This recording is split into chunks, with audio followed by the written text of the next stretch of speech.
秀秀今天打算用饺子皮红薯跟大家分享新吃法，做法简单既好吃。准备一条红薯，清洗干净后再去皮，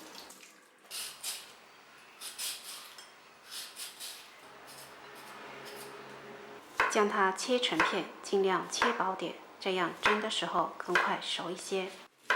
切好装盘中。冷水上锅，盖上盖子，大火煮开后转中小火蒸15分钟左右。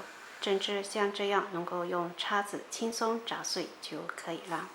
倒入大碗中，加适量的芝士碎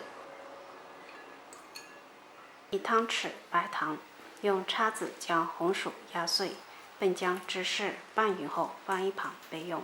芝士、白糖的量都可以根据自己的喜好来调整。碗中打入一个蛋黄搅散，准备一张饺子皮，表面先刷上一层蛋黄液，再取一小团红薯泥放中间，稍微整理成团，在其表面覆盖一张饺子皮，沿着红薯团轻轻按压，使上下2张饺子皮完整贴合在一起。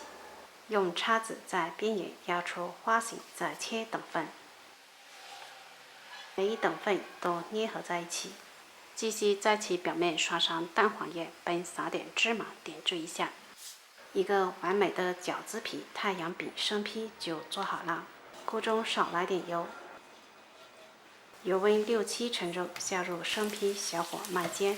当然，你也可以放入烤箱中烘烤，反正怎么方便怎么来操作，直至煎至2面金黄就可以了。